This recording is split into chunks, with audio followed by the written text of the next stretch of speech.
Welcome to Bandit's Keep Actual Play. I'm Daniel.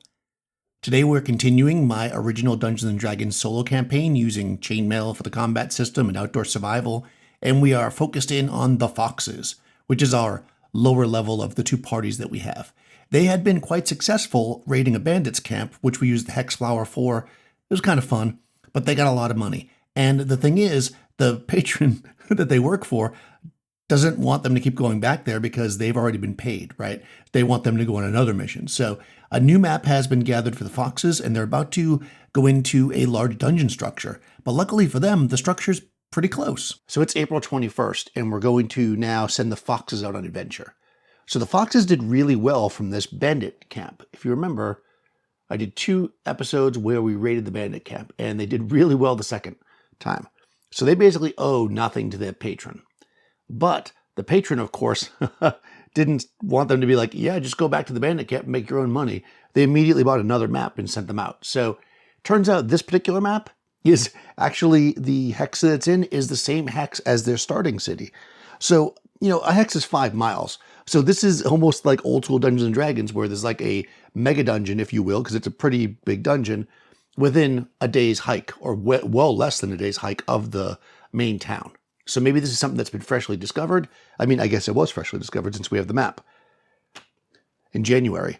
Nobody has made a move on it yet because we bought the map up right away. And so what I did was, since this is a pretty big map with, you know, quite a volume of treasure, I actually broke it up into a 3-level dungeon. So I made my little notes here, and then I went in and actually made the dungeon itself. These are my primary factions on each level with their treasure and basically how I'm going to handle my wandering monsters. So pretty simple. What we're going to do is we're going to use, like we have in the past, Axebane's Deck of Many Dungeons. But what I'm going to add, though, is I bought this Treacherous Traps card deck. Now, this is for 5th edition, so we'll see how it goes. I'm going to see if I can incorporate this a little bit. So we're going to basically do one thing. Even though it's in the same hex, I feel like there should be some danger traveling to the dungeon, so I'm going to make one roll. What's interesting is when you look at this and you look under city, we don't have any numbers to roll, because I'm assuming that's because they just figure you'll figure it out yourself, or maybe the city exists in one of these locations, which is how I'm going to interpret it. So if we get, much the same way a river does, right? So if we get you know, an encounter, will roll on this column, but how do I choose? Well, I would probably say clear because that's where the city is, but I think I'm going to use woods. So an encounter on a 5 or a 6, and the reason why I'm going to do that is because I feel like this is probably in a dangerous area, right? Otherwise, somebody would have found it if it's that close. So let's make a roll. I'm going to roll 1d6. Again, I'm not busting out the map because we're literally just going to make one roll. If I get a 5 or a 6, there's a potential encounter on the way. 2. Okay, no encounter. So on the 21st of April, the party heads out to the location of this at least 3-level dungeon, and let's explore. All right, so I'm just going to go through my setup a little bit here. As I said, I broke the dungeon down like this. There's 3 factions. What we're going to do is we're going to do a combination of things. We're going to use Axebane's Deck of Many Dungeons, which does in fact show monsters, and that's going to be, and also treasures. We're going to use that as our baseline, but instead, it doesn't always show monsters with treasure. So what we're going to do is every time we encounter a monster, we're going to roll to see if they have treasure. If we get to their lair, which I have a chance here that they're going to be in the lair, then basically what we'll end up doing is we'll use the lair treasure at that point, which I already have broken down here. I've got a pretty small wandering monster list. So, you know, we'll see where that goes. I might decide to change it if it gets too boring, but that's my basic idea. I'm also going to use a couple of oracles, possibly. This is the GM's Apprentice. This is the read the signs from Tales of Argosa. I'm also going to use the bones from Tales of Argosa. As I mentioned, this is a traps. And the other thing I'm going to do here is I've already listed out the spells for everybody. The next thing we're going to do is I'm going to use my normal tracker. I know there's been some conversation about I should get a different dice roller, but I've tried other ones. I just want to use them in here. I'm going to use these torch symbols. Hopefully I can remember to do it this time. And this is going to count off our torches as we go. Although we're actually going to be using a lantern as our primary light source. So this is 6. we'll be able to basically have 4 times 6 before it runs out. So that's basically going to be our torches. In addition to that, we'll track time using this because we'll need that for the wandering monsters, which I will still use even though we're using Axbane's deck. And we're also going to use the counter for when we need to take rests. So of course, I'll kind of go through this as we go, so we're not sitting here and me explaining everything up front. So let's just get started. Put this to the side until we need it. All right, so the way the Deck of Many Dungeons works is we have ace cards that have starting locations. So the first thing we're going to do is draw an ace. I'm going to shuffle these, and what we'll do is just pick one, and that's our starting location, okay? So basically from here, we're coming in on stairs. And again, if you use this dungeon the way it's designed, it's got all kinds of things like prompts as far as, setting it up, but I'm not going to use any of that. The other thing we have is the king cards. Kings are basically when we get to our final thing. Since I'm going to do my lairs a little differently, what these will be stairways down to the next level. So when we get to a point where there's nowhere else to go, we'll just make it a stairway down, and that's just how we'll do the level. All right. So let's begin. I need a mini. Okay, so this mini right here is going to represent our characters, and we're going to work our way into this first room. So we've got a relatively large space here. We're going to move in, and of course, it's the first room, so I'm not going to have any monster or anything in here. There could be a wandering monster on the way out, right? But in the first thing, we're not going to have that problem. I think what we're going to do is we're going to do a little listening. That's a good way to start. Now, I should also, if you're first time here, it's been a while, or I have a lot of things going on, you might not remember. I don't need this to be right here. This is the makeup of our party. We have, in the front row, 2 dwarf fighters. They're both 2nd level. Right behind them is a human cleric, also 2nd level. We have 2 elf magic users, also 2nd level. And finally, in the back is a halfling fighter that's also 2nd level. These characters are going to basically be working their way through the dungeon, obviously together. Different ones have some different traits, and we'll go through that as we go. So as far as light distribution, though, the cleric has a lantern, and that's kind of how we're going to start. I think in addition to the lantern, we'll probably have 1 torch as well, because torches are always good as weapons. So I think what we're going to do is we're going to give a torch to one of our dwarves in the front. Now they're using heavy crossbows. I'm looking to see who would be best served to have the torch. You know what? We'll just start with the lantern and we'll see where we'll go. That means the party's going to stay relatively close together. So what we're going to do is we're going to come in here this first turn, and we're going to split in half, and 3 of the party members are going to go to this door, 3 to here. I think that's going to be close. The cleric will stay in the middle, so she can light up the whole way. So actually, the cleric will stay in the middle. The 2 dwarves will go to this door. The 2 elves will go to this door.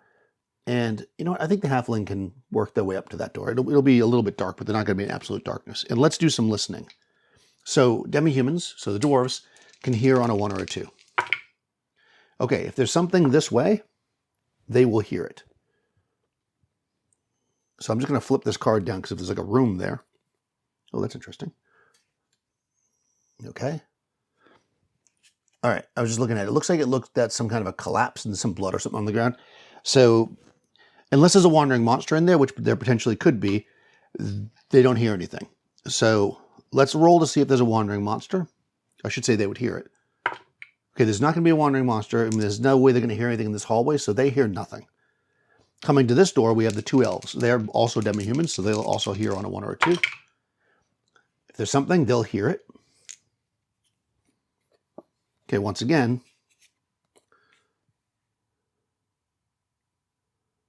this is a hallway. There's no monsters here, and we already rolled to say there's no wanderer, so they're not going to hear anything there. And then finally, we have the halfling, who's listening by themselves. They would also hear something. So, wow, I'm rolling low, which is good for listening, but not great for fighting. Oh, look at that. That is a door with a fountain behind it. Now, the door, of course, is going to block sound. I mean, you got the other door. So I'm going to say that they wouldn't hear anything even if there was something there. So now we have a decision to make. And since I know meta what's through each one of these, I'm just going to roll randomly. 1, 2, 3, 4, 5, 6. That's the direction they're going to go. 5, 6. They're going to go this way. All right, and just my own peace of mind, I'm going to flip these over so I don't remember what's there. Okay, so that's basically turn 1 is going to be listening at the doors, deciding which door to go through, and turn 2 we're going to begin by opening this door. Up to 3 characters can open a door, and that's what we're going to do because we want to get it open quickly. What we're going to do is we're going to have the 2 magic users and the halfling open the door, and we have the 2 magic users and the cleric open the door. They're going to push it open, and then the dwarf, and halfling are going to have their bows ready against any enemy that might be on the other side. Of course, I know there's not an enemy. You know there's not an enemy, but they don't know. 1 or 2 opens the door. Boy, I'm having trouble opening doors lately. They slam the door, it does not open. Okay, so if there was something there, that'd be a problem. All right, I'm going to roll again. Okay, now they get it open on the second try. And they're going to move. I'm going to say they can do half their movement. 1, 2, 3, 4, 5, 6. So they're going to end turn 2 right here. This is in vicinity. Obviously, they see there's another exit coming in. This is in vicinity of a secret door. The way that I do secret doors is I'll only have the party look if there's nowhere else to go. Like they're not just going to randomly look for a secret door. However, elves in OD&D automatically sense a secret door on a 1 or a 2 if they're near it, and I have 2 elves. So let's see. Yes. One of them sees this secret door here. It looks like there's treasure in there, so that's kind of nice. All right, so they notice there's a secret door. We also notice this, so we're going to spend, that's basically turn 2. We're going to spend turn 3 listening at this door and checking to see what that is, and of course we're going to find it's another way in. So 3 characters will listen at the door. Okay, if there's something in there, they'll hear it. Now again, this just calls for treasure, but I'm going to roll to see if there's a monster there as well, because I'll do that on all the rooms. I'm also going to make a roll to see if a monster comes at the end of turn 4. So we'll do that right now on a 1 or a 2. Okay, there is going to be a wandering monster. So let's deal with that in a second. Is there a monster in this room? No. Okay, a 1 or a 2 would be a monster. So that room does not have a monster in it, but a monster is going to come at the end of the next turn. Oh, see, again, I keep forgetting to do the torches. So what I'm going to do, effectively the lantern will burn for 4 groups of 6 turns. So I'll just do that, and that way we'll pull one off every time. Otherwise, I'll just forget. All right, so there's no monster there right now, but a monster is going to come. So turn 3, we do all that listening. Turn 4, it's going to come at the end of this turn. We're going to try to open this secret door. Again, it's stuck because all doors are stuck. 3 characters, same 3 characters, going to try to open it. All right, easily open the door. And we come into this room where there's a treasure. So what I'm going to do, I think the simplest way to adjudicate this wandering monster is that it's going to be potentially a monster that lives in that room. So I'm going to roll on my wandering monster list. If it's not a 5 or a 6, because the 5 or a 6 is giant centipede, which might live there, but it wouldn't have any treasure. So if it's a 1, 2, a 3, or a 4, I'll use the treasure from one of these groups. So let's roll. 6, okay. So it's going to be giant centipedes that's going to come into the room. So this treasure is just going to be a random treasure. So let's go in the underworld and wilderness the adventures. I always call it wilderness survival because there was a later in D&D's history, there was a book called Wilderness Survival. Okay, so here's how we do treasure, unguarded treasure as it would be. It's the first level of the dungeon. So there's 100 silver pieces times a d6. So 500 silver pieces. They're actually probably not going to take that right now because it'll encumber them. And basically, because here I got a party with a lot of armor. And this is so close to the door. So they're probably just going to leave that there. And it's behind a secret door. Let's see. Gold pieces. 10 times a d6 gold pieces. 30. So they're going to take that. That's not a whole lot. And then there's a 5% chance each for gems and jewelry. Red is first. 27, no gems, no jewelry, 5% chance of magic, no magic. Okay, so there's just some silver and gold here. And as we're looking at the end of this turn, some giant centipedes enter the room. So what makes the most sense here, I'm just looking at this picture, is it looks like there's like some barrels and stuff over here. So I think the way to adjudicate this is the characters see the silver, they don't want to take it because it's just piled there, and they're like, oh, we could stick it behind this like rotted barrel. Nobody will touch it back here. And when they go to move the barrel, there's giant centipedes behind. So giant centipedes are, when you're dealing with a monster like that, there's generally a base number of 1, right? This is how it works, if they're appropriate for the level. And if there is more than 3 characters in the party, there'll be double that or triple that or whatever. So there's going to basically be 2 giant centipedes.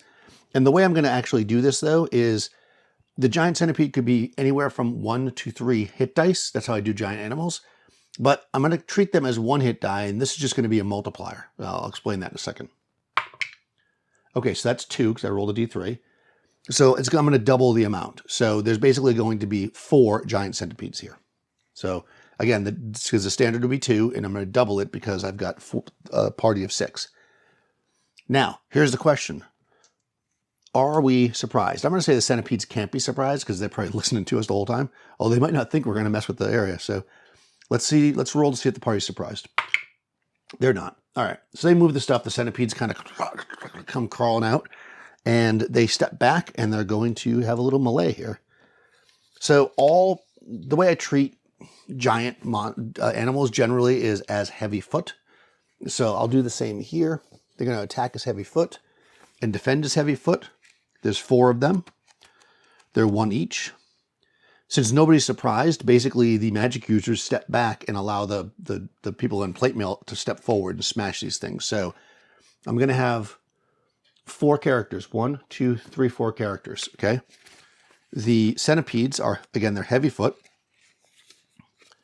Heavy foot attacking armored foot because they're all in plate mail. 1 die per 2 men. So basically they're going to get to roll 2 dice with 6 being hits. No hits. The party is heavy foot because, again, we've got a mace, a battle axe, and a sword. So those are all heavy foot. So heavy foot versus heavy foot. 1 die per with 6 hitting. And we've got 1, 2, 3, 4 characters. Each of them are 2. So effectively each one of these characters is going to get to roll 2 dice. But this is where it gets a little bit interesting. Some of them have bonuses because they're fighters. So I'm going to do the cleric first. So the cleric only fights as 1. So in everybody, yeah, let me reset that because I got ahead of myself. If we look at their fighting ability, 2 men plus 1, okay? 1 man plus 1. So that means we've got a total of 3. 2 men plus 1, so that's 5. 2 men plus 1, 7.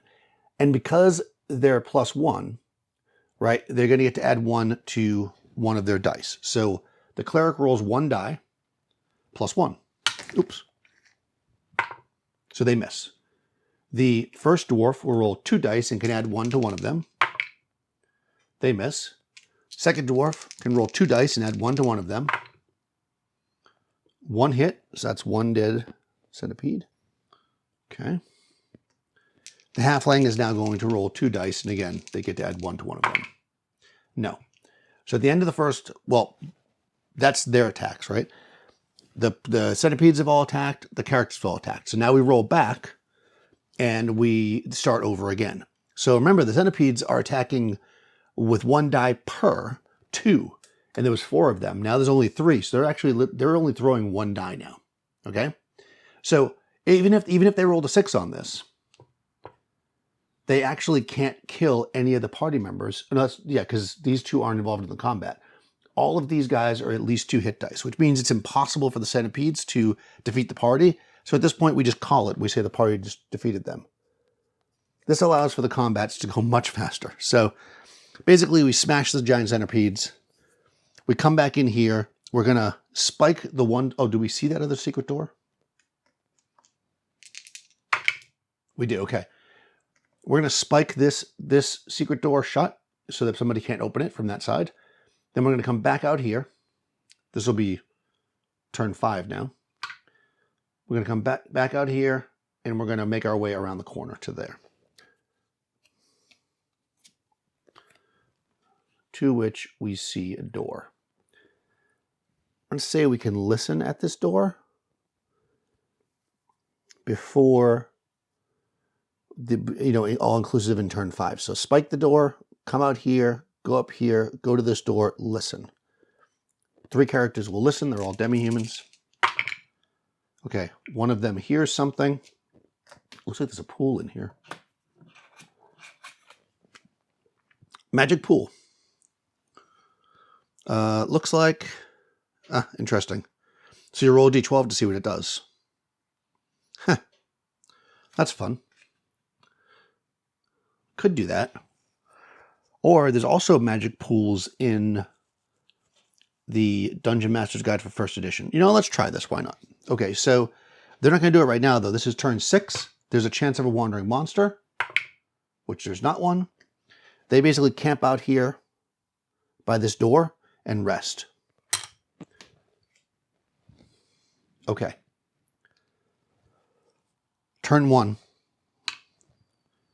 We're going to try to push this door. Oh, actually, sorry. I got all excited about the magic pool. Any room I come to, again, I'm going to use the rules for OD&D. So I'm going to roll on a 1 or a 2. There is a monster in there. There's not. Okay, so there's just a pool. And on a roll of the 1, there's treasure. There's not. Okay, so there's just a pool. So we're going to try to push the door open, which we do. And we move in. Now, here's the thing. Do we want to drink from the magic pool? A lot of times people will talk about these games being silly because characters do that. But at the same time, it's kind of cool. And we have some magic users here. They might want to, check it out and see what it might be. So maybe they'll just take a sampling of it. I'm going to roll the bones to see if they'll take a sampling of the water. So what we're going to do is, if it comes up yes with the sun, then I'm going to say that they're smart enough to just take a very tiny bit of the sampling, and they'll be able to test it like you do with the potion, and it won't necessarily have the full effect. If I roll the skull,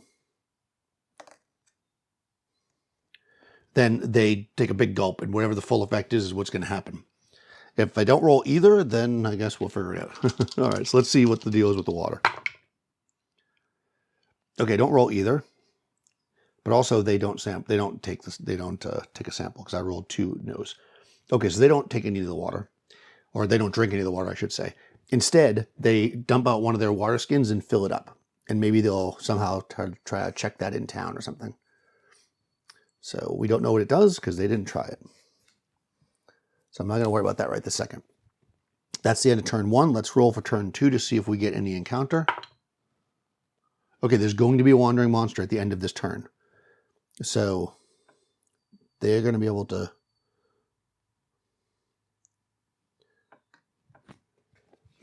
move 120. So they're going to get to here at the end of the turn. And we're going to have a wanderer.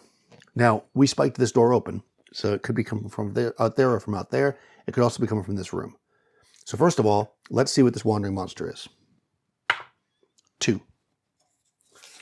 2 on my wandering monster list is goblins. Okay, it says there's a 2 in 6 chance that they're in their lair, but obviously that's only if we encounter them, when inside, and they're going to be in a hallway at this point. So they're not going to be in their lair. So there are, again, goblins generally are traveling in groups. So we're going to take a d4.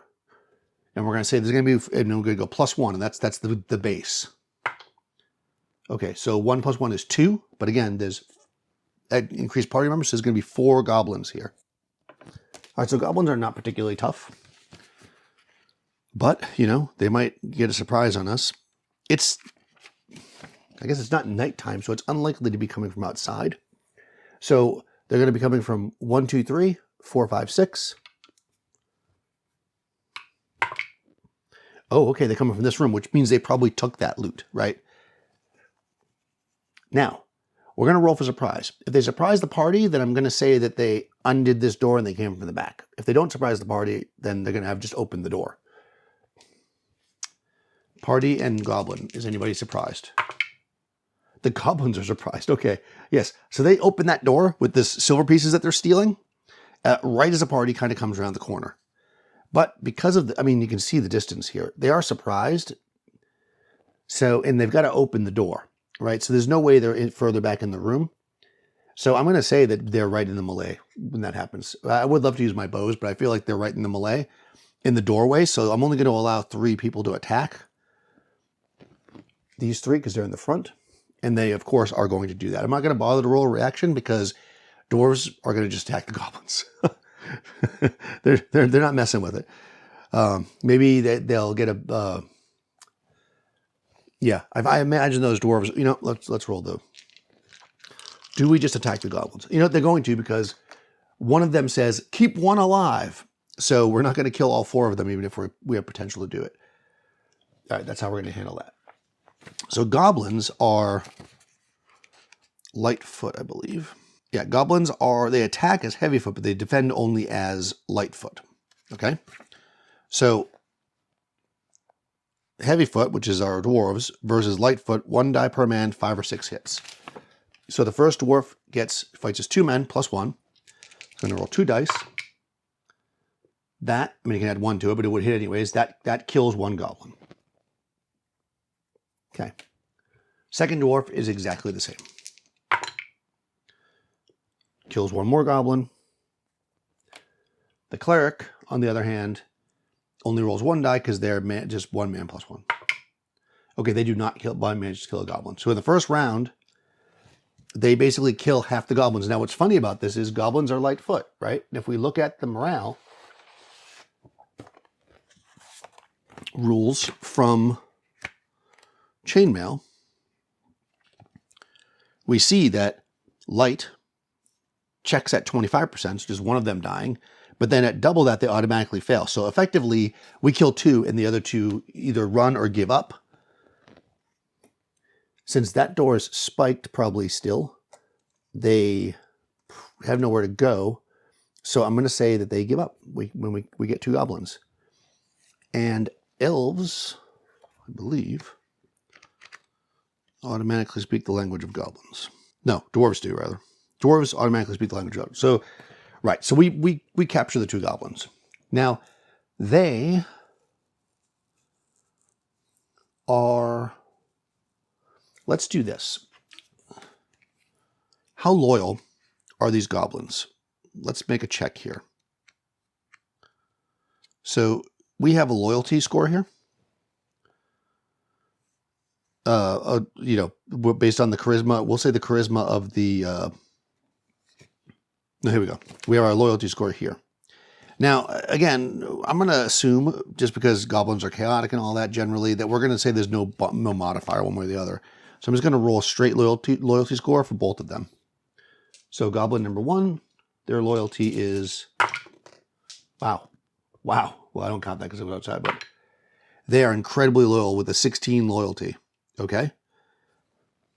This is goblin number 2. Okay, they're also pretty loyal with a 12. Average. All right. So what I'm going to do is I'm going to make a morale check to see if they give up any more information about where the goblin's treasure might be. So we're going to make a morale check for the first one with just a base morale check. They got to beat an 8. They do.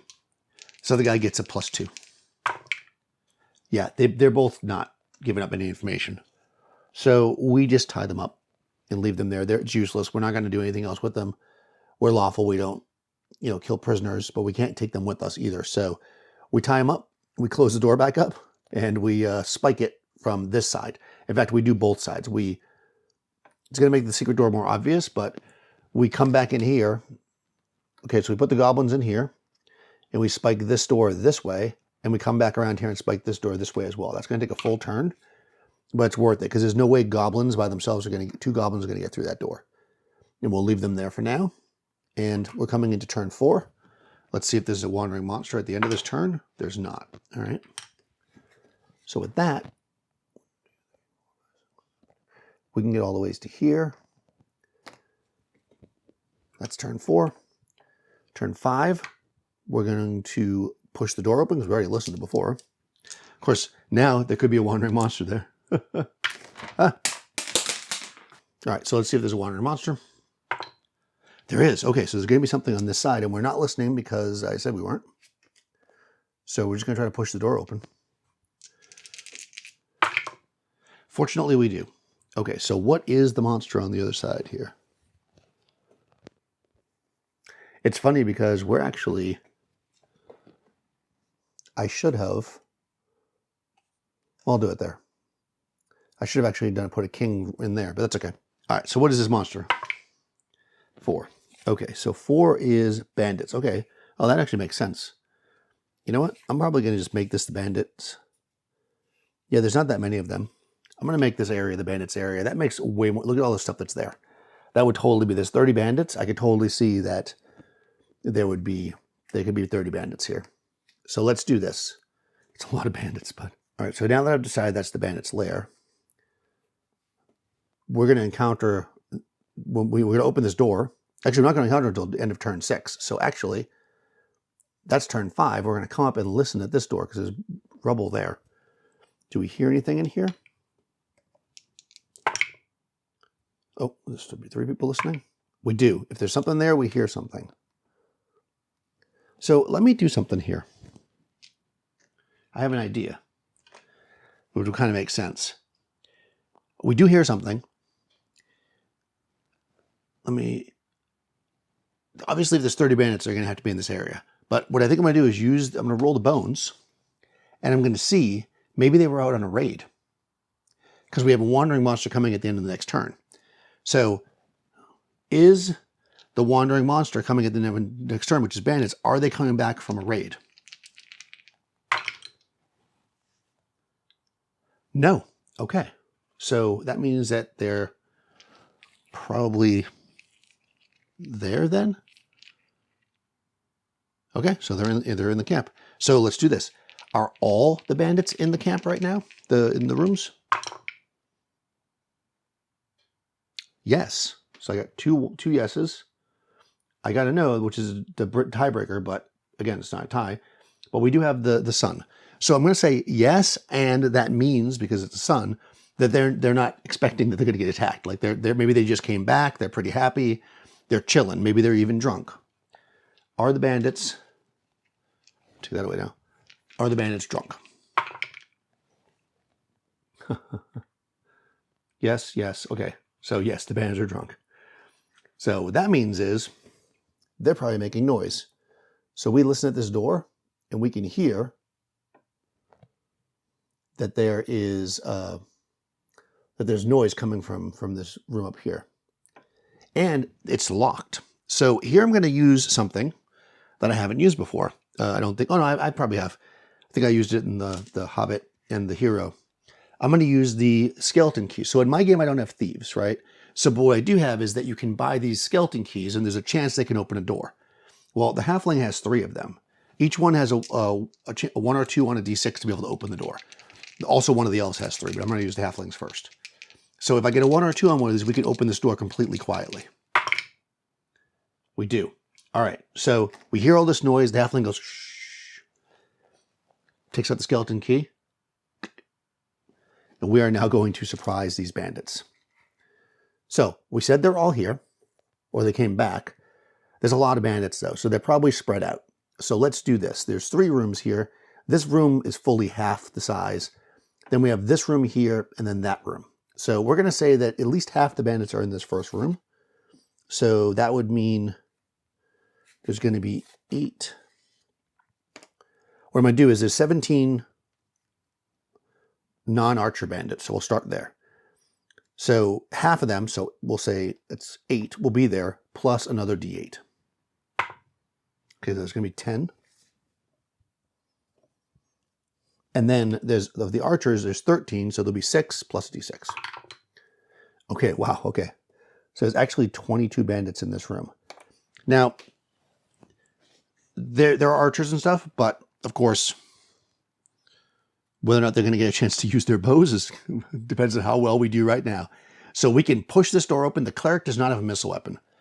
So they're actually going to get on like the side, or maybe even get on the ground. They're going to push the door open when everybody else is standing in the doorway with their missile weapons ready to shoot. So we're going to basically open the door and just barrage this room with arrows.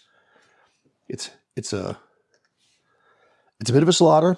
When we tell this story later at the tavern, it will be a much more heroic thing. If you've been enjoying these actual plays, and I hope you have, please do take a moment to like the video, subscribe to the channel, do all the good YouTube stuff. If you check the description below, you'll see links to most of the stuff I use here. If there's something I'm using that you have a question about, please do ask. I'll try to put a link. Also, check out a link to my Discord server, join the conversation over there, and my Patreon if you want to support the channel. I'll talk to you soon.